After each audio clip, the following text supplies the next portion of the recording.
I'd like to welcome you to Boy Meets Wellness, a podcast that discusses the complexities, celebrations, and challenges of building a wellness ritual as a BOI, a person who is born obviously incredible. You are now listening to Boy Meets Wellness with poet, motivational speaker, and wellness lover, Evolve Benton. BOI, born obviously incredible, especially when you wear it pretty.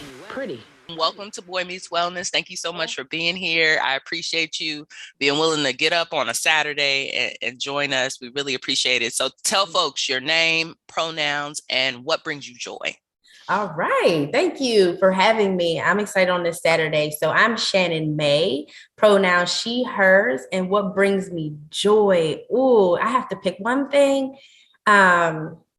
Oh, that's a good one. I will say what brings me joy is truly helping other people. Like that just does something to my soul.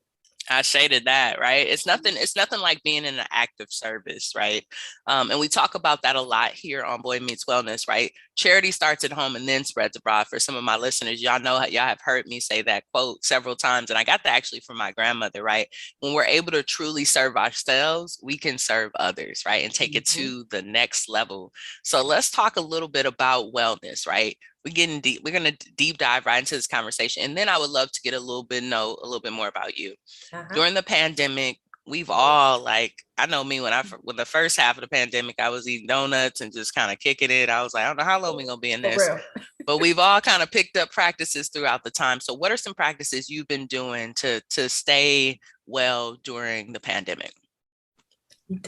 Let me tell you, it's really easy to fall into other practices that might take us from the balance that maybe we've had or created. Because if you talk about donuts,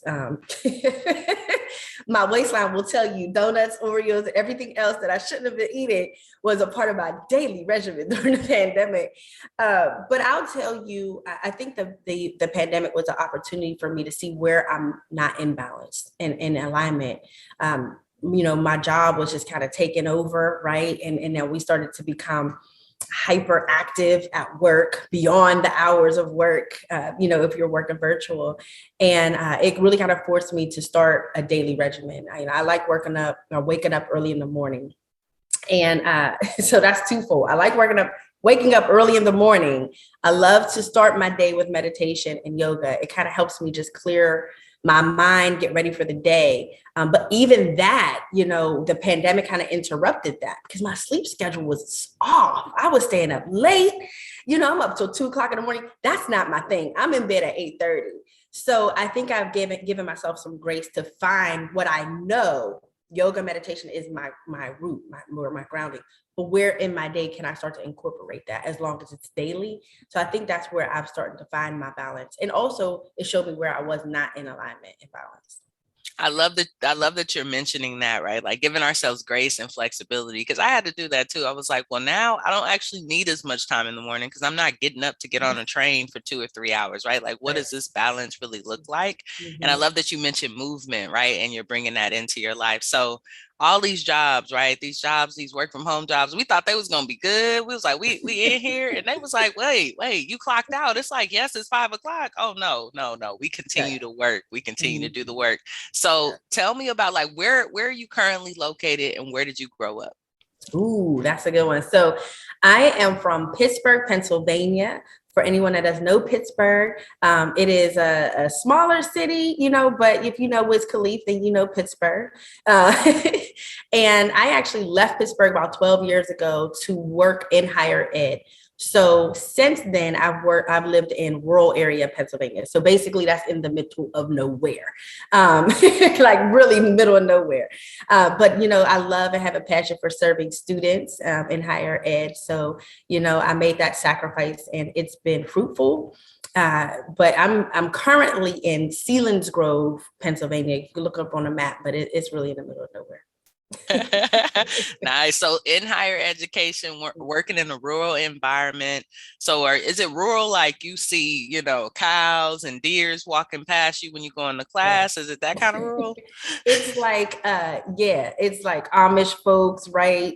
You also have, living in a rural area, if you were kind of in tune to elections, Pennsylvania became a red state because a lot of our rural areas, and that's just the truth. So you're going to get a lot of that, totally different to the city, different mindset folks coming in. And primarily, I serve students who come from underrepresented backgrounds, right? Okay. So there's a lot of adjustment to that happens, not just for them, but, for the staff that come to work in the area. Definitely. So for folks who are listening to this and are maybe interested in getting into higher education, because, both of us, that's what we have in common. Mm-hmm. We've worked in higher ed for a while. Any tips you would give to new professionals wanting to support college campuses? If you're looking to get into higher ed, I think it's a reality that I wasn't ready to sit with, but it hits you really quick. You are going to kind of have to be willing to relocate, because the jobs kind of come far and few in between, depending on what your passion is. So you almost kind of have to be willing to relocate. And the biggest piece of advice is, please don't lose yourself. The institutions can kind of pull us away from being our authentic self. Academia can be toxic in that way. And while I know the road is hard to travel, just don't lose yourself. Don't lose yourself with all, what they deem to be professional. You better preach. And you know what? That's one of the reasons why I actually wanted to enter higher ed was the travel. So I was like sitting at home and I was working. I was actually offered a job at UCLA. Mm-hmm. And then one of my friends was like, you should see what other things are out there, because UCLA kind of offered it, but it was a soft offer. They still had other people. So I was like a finalist. You know how that goes. Like, you're a finalist, but there's other people that haven't selected you yet. So I started applying to other stuff. It was something in Georgia. I remember that. And then it was something at Miami University, but it wasn't in Miami. That's what it got me. It was the one in Ohio, right? So I was like, yo, I'm not going to Ohio. I thought I was going to be in the beach at Miami. I was like, oh, no, I can't do that. I ended up going to UCLA and starting my career there. But the only reason that I've been able to really even stay in California is because I'm at the UC system, right? And I found that now I just travel through all of the UCs, right, until I end up at the last one. But I thought I was going to be around here, picking up every 2 years, going to different cities. And I think that's the cool part of the work, right? Yeah, that's the really cool part. Yeah. So let's talk about gratitude, right? Because gratitude is our attitude. That's what we bring here to Boy Meets Wellness. Yeah. Tell me about, who are 3 people, right? 3 people that are like on your gratitude list. They are like the folks, like, if it wasn't for them, Shannon would not be here. Okay. So that's great. I'm going to have to start with my daddy. I'm going to have to start with my dad. My father, he was a single parent. He raised me from about 8, on to. So, I'm sure it wasn't easy for him to do that. So I'm just so grateful for him to be willing to pour into me in the way he did. He taught me everything I know, all my survival skills, all of my, go-getter spirit, like that came from Joseph Musgrove. So I always want to recognize my father in everything I do. And I remember my father dropped me off at college, right? I was first generation low income, right? Like, I am the student that I now serve. And the first thing he told me, so you need to find second thing he told me was, you need to find your village. The first thing he told me is like, you need to learn how to hootie hoot, right? So my dad's driving around campus, rolling down the window, talking about hootie hoot to all the Black folk he see. I'm like, oh my God, right? Like, and he getting his head nods, me getting the wave, and I'm like, all right, I got it, all right, I got this. But when he left campus, he said, baby girl, this is as far as I can take you. He was like, you really need to find a village. I know nothing about college. But you have people here. And so the second person I give gratitude to is my college mentor, who I'm still in contact with today, Dr. Day.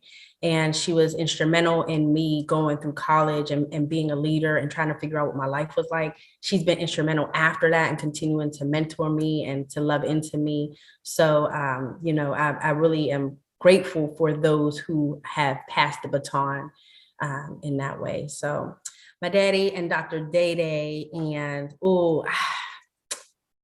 can I put a group in there, my friends? Yeah, put a group together. Everybody else that my life has crossed paths with.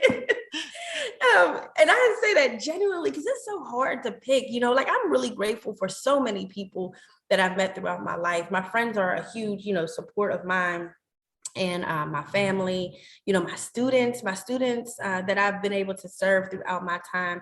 They've fed into me in ways that I don't know if they know, right? They've helped me grow. They've helped me stay grounded, right? And they are the spark of passion. So I really kind of just want to acknowledge everybody that I've come across in my life, because they truly have added to my life in some way. So you definitely took daddy's advice, because it sounds like you have built like a huge village to really be able to support your work, which is really cool. That's really powerful. Definitely. Yeah, I absolutely live by that. It takes a village. It does. It truly does. It truly does. So you are an entrepreneur as well, right? And that's why I really wanted to bring you on this show to talk about your brand, Self MAED. And the exciting work that you're able to like put together and do. So tell me a little bit, like, why did you start this brand? Like, what brought you to wanting to do wellness, particularly with folks? Yeah. So here's where the intersection comes of my life. I told you higher ed's in the middle of nowhere, right? And I started in higher ed about 2 years after I graduated. So I was 24. I was quite young. So I tell you where I'm at now is like the middle of nowhere, where I had first moved to start my higher ed career. It's like the suburb of the middle of nowhere. It's like, I can't even exaggerate, right? And when I moved there, that was really tough transition. I mean, I'm 24. I'm traveling, you talk about Miami. I'm traveling Miami for New Year's. I'm in the streets or in the skies, and I'm really like enjoying life. And I moved there, and I'm like, oh, and I'm looking around, right? There's no other professionals of color. There's 3 people on my campus, and that's no exaggeration. I'm at that weird age where I'm like as old as the seniors, but I can't hang out with them, right? Because I'm a professional. And I actually worked in admissions. So during that time, that kind of allowed me to go inward a bit. I was isolated. A lot of stuff started coming up, right? Those childhood wounds start coming up. You start questioning life. You start looking at things differently. And that's where I first learned how to meditate, but I didn't know that's what I was doing. It was more of a mindfulness practice. I would go to this lake and I would focus on my 5 senses, and it just brought me so much peace. And I found a love for nature that I didn't have in the city. So I think that was where I started to shift like internally a bit for myself when I worked in my first job. And 2013 came, and now I'm at a second university, and I ended up being there for about 10 years. But in the first 2 years, life hit me hard. Life hit me hard, right? And it was that particular year in 2013, I had multiple experiences that were just, a lot of trials. It was quite tumultuous year for me. And I really had to kind of figure out how to heal without having that village physically there, right? I didn't have somebody physically there to just come over and tell me get my butt up, right? And so like I really had to go inward in a different way and try to figure out what that healing looked like for me. And once I moved past myself, because I quite fought myself on therapy. I was like, I'm not going to therapy, right? Like, I'm not crazy, because these are things that I was taught, right? It's like therapies for crazy folks, like, like the stigma. And I held on to that for quite a long time. And 2014 is where I think I started to bloom a bit. I, went to therapy. I was committed to that for about 6 months. And I said, I'm going to do this for 6 months. I stayed in therapy for maybe a little longer than that, right? And it got to a point I was like, I'm really happy I'm in this space, because I've learned how to articulate what my issues are. Like I can hear myself talk now. Like I'm starting to explore what the problem is, but I felt like I needed something now. Like I was on that next phase of healing. And I think the phase was self-help and self-discovery. And I didn't really know what that looked like for me. So one day I just decided to go to China. I had never traveled internationally. Wow, so you just woke up and said, I'm going to China? So I had a friend that was working there, and legit, that's how it happened. I was like, I'm going to go to China. And I'm like, I'm going to come to China. Like, if I need help, right? Like you're in the country working, like you got my back, right? And I'll tell anybody who's listening, do not plan a trip to China in 2 weeks. Okay. It will be extremely expensive. You have to get visas. You have to I'm like, you can't even do it. How did you do it? That was Guy right there. The ancestors had your back. They came in for me like, let me help this child out because she don't know what she's doing. $500 later, after I had to pay that much for a visa, I was on my way to China. And I think that's where everything came together for me. It was almost like eat, love, pray, right? I was, exploring culturally the differences. I was exploring a new world. I was on my own. My friend came up to make sure I was good. So we spent a couple of days together, but it was so powerful of a trip for me that I knew traveling was a space of healing. So I continued to travel to about 8 countries. And I was like, this needs to be a thing, right? I loved yoga. I loved mindfulness. By this time I had language. I knew what yoga was. I understood what mindfulness was. And I started to look for retreats, but there really wasn't a lot of retreats that catered to or had safe space for women of color at that time. We're talking about 2013. And I was like, oh my gosh, this is an area of, exploration. So I think that's what sparked the interest. And then one day in 2018, I'm sitting on my couch and I looked at my partner. I said, yeah, I'm just going to host a retreat. So you kind of pop up with these really big ideas and just do them, right? Because that was like, I'm going to China. Yep. I'm there 2 weeks. Done. And you were like, I'm putting on retreats. Yep, that's what I'm doing. I work best when I do not allow imposter syndrome to creep in, because that's a thing for me too. And it kind of just slows me down. But yeah, I put it out there and it had such a great response. So that was the first retreat in 2019. And that was a beautiful experience. I brought 5 women together for that. So that's super powerful. I remember before COVID, I was looking for retreat spaces. And I remember seeing you were doing one. I'm with someone that I follow quite often. He actually does yoga and meditation. His name is Light Watkins. You might know about him. If not, please look him up. He is a really cool being. And what he does is throughout the year, he does meditation certifications, actually, right? And it's a 2-parter. So you go, some part you can do online, the other part you have to do in person, but you can do the second half during his retreats. And usually he'll have them somewhere in Indonesia, somewhere just very interesting and beautiful. So I've always told my partner, I want to be able to do that. But as you said, when I see the people who are going to his space, even though he's a Black man, it is not well grounded in Black women or women of color, right? Like it is definitely a mixed group. So I have not really seen anything besides yours. I've had some clients who've done a few things. One that actually did one last year where they went to Costa Rica, and it was mostly queer folks. But I feel like this is a new edge. Peace, family. Are you waiting for the right time to start your online business? If so, I've got some exciting news for you. Kajabi, the platform that I use to power Speaking for Profit Academy and also Boy Meets Wellness digital products, has brought back one of their best deals of all time. 3 months of the industry's top online business platform for only one payment of $99.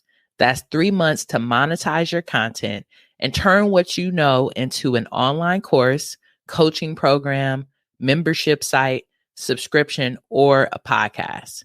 You can also build websites, create marketing campaigns, collect payments, and more. And because Kajabi is an all-in-one platform, you don't have to worry about how to piece together it next and make sure that it's all connected. If you ever thought about starting an online business but aren't sure where to begin, this is an opportunity you don't want to miss out on. Use the link below to get 3 months of Kajabi for only $99, y'all, which is a steal and really a deal. So use this link to get it. I can't wait to see what you build in your business. As you may have guessed, the link above or below is an affiliate link.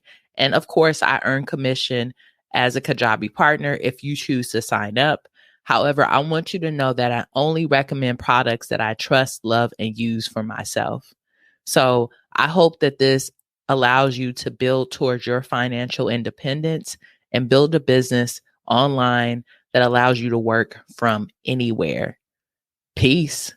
So let's Yes. talk about retreats, because this is a business model, right? Yes. We are Yes. talking about entrepreneurship, but it's also COVID, right? So tell us a little bit, like, what tips would you give folks who are planning retreats or even planning, you know, going outside, getting outside, as everyone's saying right now, like any type of in-person events? What tips can you give them to make sure the events are successful? Yeah, it's funny because I was just having a conversation with my friend about this, right? And as you notice, right, I can be impulsive. I'm like, let's do it. I'm gonna do it. I don't want to think about it because then I'll talk myself out of it. And I think right now, well, I would say last fall, I entered into this space of slowing down because I had the business model, right? I was kind of building things as I was going, my legal documents, my insurance, I was doing all these things. And I realized that it's okay to take a step back and slow down to build the foundation.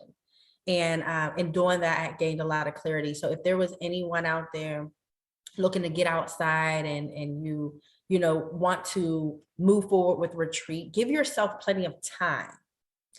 Because I will tell you, you will bring a lot of stress to your world if you follow my steps. And that first retreat, and you launch it and you just put it out there. Give yourself a little bit of time and space, because you'll think about those last minute details like, oh, you know what? Maybe I do want my audience to be vaccinated. You'll want to give them enough time to, make that decision for themselves and, to have the time to actually do those things. So it's okay to take time. It's okay to put it out there and get a wait list, and let people know what you're doing, but keep it moving forward, keep yourself motivated, but also give yourself plenty of time. Thank you so much for that. Right. And that's a debate in itself. I remember my mentor was putting on an event and everyone didn't have to be vaccinated. So that made some people not go. Right. And then there was another event I seen and everybody had to be vaccinated. And then there was a bunch of people who didn't want to go. Right. So I think we're going to also see that, folks, like, this mix. And it really just depends on you, what you feel safe for, the people that you got to go home to as the organizer. Right. So much respects to everybody having to make those decisions. So you did the retreats, right? Like last year, what locations have you been taking women of color to? And what locations are you excited to take folks to? Ooh, all around the world, but no, last year we launched a spa luxury retreat. We went to an area in Pennsylvania called the Poconos. It's very big on nature, having ability to kind of be in a quiet space just with self. And that was beautiful. We stayed in a house together and, they had a whole day at the spa as well. And then we explored, just discussions with each other. So that was in May last year. And then in August, I did the Mexico retreat in Tulum, Mexico. And that one, again, I'm going to do that over, but had I known, I probably would have given myself a little bit of time. That's right. I launched it in April last year, right in the midst of vaccine conversations, right? And that was a really tough decision for me to make, but the retreat was beautiful. Everybody was well receptive to anything that I asked them to do as far as getting tested before leaving their home and then, before leaving Mexico. And it was such a beautiful space. It was worth the decision. And if I do it again, I'll make sure I give myself some time. You like, give yourself some more time. I love this idea around the wait list too, right? Because you could say, hey, I'm launching this retreat in Spain in 2022, and you got the whole year. And it's just like, hey, let's see how many people are interested. And then even giving yourself more time to plan, which is really, really powerful. So location, right? Two of the things I heard you talk about all the retreats you've done have been the power and the beauty of the location. How do you pick them? And how do you even reach out to people to have this conversation? Like, hey, I want to use your resort and space for a retreat. Like, what does that process look like? So, well, let me think. It's really moved in spirit. I try to figure out what I want to do, what kind of experience I want the women to have. Now, I've traveled quite a bit, so some of that experience has kind of led me back to spaces that I want to host retreats, because I kind of know either the country or the space. And I like to do things slightly different. I can't say that because there's a lot of space out there for retreats now, and I think they're becoming big. And I've been kind of careful in not saying luxury retreats, because while the spaces that I've gone to are beautiful, I really want to go to somewhere like just in nature, like pop up a tent, right? And well, I'll have to bring somebody experienced along for that one because I'm not the one. Hire someone to pop up all of our tents, right? That's the luxury we're bringing into it. We're bringing tent poppers there. Yeah, right. We need some tent poppers because my tent will fall straight on your head. But yeah, I would say just like lean into either your experiences or places that you've gone. If you haven't, you should travel to those spaces before, because I think that really makes the difference of really understanding not only the physical space that you will occupy, but the cultural space that you're going to be entering into, and being respectful of the Native folks who live there. Right. And that was something that at least we're trying to be more intentional with as far as when we continue to travel to different countries. Yeah, I love that you brought that in. A colleague of mine and friend and fellow alum from Dillon University, shouts out to all my HBCU alums. He was on the show. If folks want to go listen to it, I can't remember the episode, but his name is Ronell. And he was taking folks to Brazil and different parts of the country, and Cuba, outside of the country, international from the US. And he said one of his main things was that he would go before, right, to really have a relationship with the local community, so that the money he was bringing in would actually go to the locals and not just to tourism that didn't really serve the communities he was going to be taking from, right? Because he was like, if we go into these spaces and all we do is take, we need to actually be able to give. So I feel like you're speaking on the same thing. And that's why I say when we do things, right, and when I say we, right, it's folks of color, but it's also folks of like actual spirit and morals. We do it with equity in mind, right? And I think that's what makes these events really, really powerful and fruitful, because you're not just taking people to have luxury and have wellness, which is great, but you're also teaching them something about, you know, stewarding the land or supporting the local community and whatever you can do. So that's really, really cool. So what's the next spot? Like, where are we going next? Where are you looking forward to taking people? I know things are opening up more. Travel is more accessible. What are you looking forward to as far as locations? So I'm actually going to go back to Tulum. I fell in love with that space so much. I'm like, I want to go back. I got to meet even more locals once I was there. And I'm like, yeah, we got to do this again. So I'll be launching that for November, probably next week, if I can remember the date of that launch. So I'll start the wait list. And then shortly after that, folks can deposit, and we do payment plans and everything like that. So going back to Tulum, and then this is my year of slowing down a bit. I have some other services that I want to launch, but as far as retreats, that's going to be the only retreat that I launch. And I'm going to launch 2023 retreats in the summer. So I want to, we talk about accessibility. I know retreats aren't necessarily something that's going to pop out, pocket and pay full price at the time that I launch them. I want to give my participants plenty of time to be able to pick a payment plan that feels really good to them. So I think the best thing for Self MAED in my audience is to host one this year and then to launch them in 2023. I will say, as I was looking at your website, I was like, oh yeah, I gotta tell Evolve. So I think what we're doing is we're niching down a bit, because I absolutely love Self MAED, right? We host wellness retreats for women of color, who's looking to grow, heal, and self-discover. But somewhere in that clarity moment in the fall, I'm like, I feel that there's something missing. And I think I found what that was I love to serve the first. It happens in my career. It's literally my identity. Self MAED, MAED is like even a spin on my journey.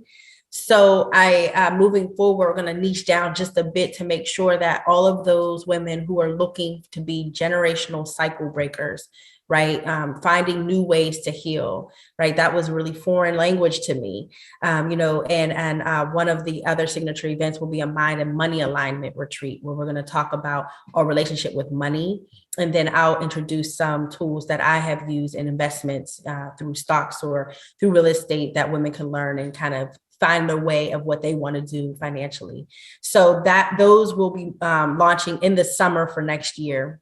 Powerful, powerful. More we can bring in and talk about wealth, right? Talk about building it together, group economics. This is powerful. So I'm Yeah. gonna have to talk to you offline, right? Because I didn't know you had all the whiz stuff around investments and real estate. And Yeah. maybe we can even bring you into some of our communities to do some education, right? Because I think that people hearing about this consistently and seeing folks who look like them is super powerful. I know for me in my financial literacy journey and my financial healing journey, right? Because we have healing that we have to do as well. Yes. People Yes. think it's all about learning, but if you just No. learning and you still got like a poverty mindset or you still got a lot of things going on, it's going to block a lot of that, right? So being able to see people have conversations, and because you are a wellness practitioner, I know you're going to bring the good juju to it. So let me know any way I can support. We support folks being able to put it together in a digital product, whatever you need to do, we got your back, because we want to be able to elevate this in the work that you're doing. So Self MAED, right?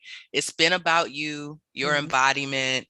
Now you're working with folks of color. What do you see in the next 5 years for your company? Where will it be in the next 5 years? And where will you be, right? Where will your child be running it at that time? Are you going to be kind of relaxing? Like, what's the plan?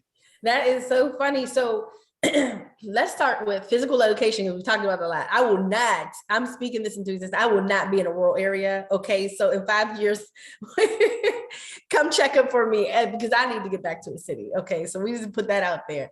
My partner is a football coach. So I do hope that, Self MAED has the opportunity to kind of ground its roots in a couple of cities and maybe offer physical yoga spaces, because that's something that I love to do and I don't get an opportunity to do where I'm at. For Self MAED, I see us really growing in the area of being recognized as like folks who are trying to find their way into the spaces of wellness, who are first and just trying to find a new way. And yes, my daughter does play a plan in that, right? So Riley May, she'll have an opportunity to put her own spin on it. But for her, she loves teaching yoga. She keeps asking me, Mom, can I teach my friends? And she calls Facebook her friends. Can I teach my friends yoga? So we're going to probably do something with her, like a mommy and me retreat, so that she can also see herself as a young girl in wellness spaces with people that look like her. Because that's important for our children to see as well, especially as mommy is trying to grow and heal. The children have to be a part of that journey as well. So within the next 5 years, we plan to start doing some mommy and me yoga and retreats. So that'll be a space we're going to enter. So we're going to have a Self MAED junior. That's what's up. I'm going to have to, send my kids to it too. Shouts out to my future kids that's coming through. 5 years, they'll be here. And what's going to send them? I definitely trust your daughter, since you already want to be in active service. She said, I'm going online to get with my friends and we're going to do this yoga. So that's really, really cool. That's really beautiful. So any other projects that you have going on before we go into the last segment of the show, which is called Boy Talk and Hop? All right. So I would say, if you're looking to connect with Self MAED this year, and, as we are waiting to launch some of the retreats, you're welcome to look on our website or just connect with me online on Instagram. And we have our 28 days of mindful meditation. The name might change because I'm trying to find something creative for that, but it's basically a 4-week course that teaches women mindful meditation techniques. So if you are new and a beginner to meditation, this might be a really great opportunity. If you've ever tried meditating, you're like, I can't get it right because I keep thinking, you should come here so I can tell you that it's okay to think. You're not supposed to turn your mind off, but we can start to build self-awareness around what we are thinking and what we're feeding ourselves. So for 4 weeks, 1 session a week, we'll get together and we start learning those tools together. Dope. I would love to check that out. I'm actually in a meditation course with Michael Bernard Beckwith. I don't know if you know him. He's a spiritual teacher outside of LA, and it's called Meditation 2.0. So we've been talking about, and let me not mess up because he might be listening. You just never know. But contemplative meditation, where you actually like read something, right? And you're kind of contemplating it. Existential, where you're asking yourself more like questions, right? Like, who am I? What am I? Why am I? Right? And kind of going into the deeper. And I believe the last one is more like spiritual meditation, right? Where you're connecting to spirit, universe, God, whoever you believe in, and having one of those conversations. So it's been really cool. Spiritual folks and meditation folks are very long-winded. So my partner and I are often on his class and we like, this is supposed to be 2 hours and it's almost 3. So we just kind of get grounded in it. And it's really teaching me a lot about, like what you said, it's not about not thinking. The way he describes it is as a mind fast, right? So we are overstimulated. So when we have to actually just sit and listen to someone else speak, or just sit and listen to our thoughts, it feels like we're not doing enough because we have so much overstimulation from social media and the phones and the screens and all the things around us. So I'm gonna have to check that out. After I'm done with him, I'm gonna come over to the 28-day one and do it with you. Yeah, well, come on, you're welcome. Definitely. Cool. So let's get into Boy Talk and Hop, right? This is our segment where we have you fill in the blank. I'm going to give you some prompts and you just going to give me the answer afterwards, right? Don't feel pressured. Don't think too deep, just whatever comes to the mind. And this is our outro, right? So this is how we kind of like get to know you a little bit better and have some fun on the show. All right. Okay, cool. So I'm going to start off with the first one. Love is kind. Time. Okay, cool. Money is abundant. Yes. Entrepreneurship is hard. That's what they don't tell you. Thank you for keeping it real, Shannon. Thank you for keeping it real. If you could speak to anyone, dead or alive, who would it be and what would you do? Ooh. It would be my grandmother. Yeah, because there's so many things I wish I would have known about her journey as a woman. She was also an immigrant who came here, right, and lost a lot of our family history because, you know, she was Jamaican, went over to Panama, and we just lost so much. So I just wish that I had opportunity to really talk to my grandmother to learn more about who she was as a woman, not just my grandmother. Shouts out to all the grannies in the space. Definitely. My favorite book is... Oh, Lord. Right now, I see, because my brain is going to go somewhere else. So I'll just have to go into what I'm doing right now. And that's restorative yoga for ethnic minorities. So I've been really sitting with that book a lot lately. Okay, great. My favorite food is... Oreos, double stuff. Not double stuff, do not put them in front of my face. So you killing the Oreos too. My partner had to like move the package over, like, we gonna have these for another week. And I'm like, but they're supposed to be eaten in a day. They're vegan. Right? They're vegan. They're vegan. Wellness is... for everyone. Parenthood is... hard. Requires patience. My favorite song is... Ooh. Oh man. All I can think of is Tupac, but I couldn't tell you a song. Okay. Write it down. That's my guy. And last but never least, Shannon is... Ooh. Compassionate. You sure are. Thank you so much for coming. Thank you so much for being on the show and blessing us with your love and energy. How can folks follow you? Website, Instagram? What are all of the handles that folks can go follow to get to know more about your amazing work? Yeah, so everything is pretty much the same. You can find me on Instagram at Self MAED. That's MAED for meditate, align, enlighten, and discover. So Self MAED. You can also find our group on Facebook, which is Me Time by Self MAED, or you can just put in Self MAED and it will pop up. And our website's the same, selfmade.com. Yeah, we're going to put that in the show notes, and make sure when you're putting it in, it's not MADE, right? Yes. It's MAED. Yeah. Yep. Because I put it in earlier. I was trying to, do some things. I was like, wait, that ain't coming up. Oh, I remember. We got to switch it up. So y'all make sure y'all put it in. I'm gonna get this branding together. Everybody will start spelling it like that. Exactly. We'll put it in the show notes and make it happen. Thank you again, Shannon, so much for being here, being willing to tell your story and all of the spaces that you're holding to be able to make sure that women of color are whole, right? Taken care of, well-traveled, wealthy, flexible, and really doing some of that inner work that's going to make us powerful and live, right? Allow us to live. So thank you. I'm Shannon Mae, and I'm born obviously incredible. Thanks for listening to Boy Meets Wellness. Stay connected on and off the show by following us online at Boy Meets Wellness. That's boy with an I. Until next time, go be incredible.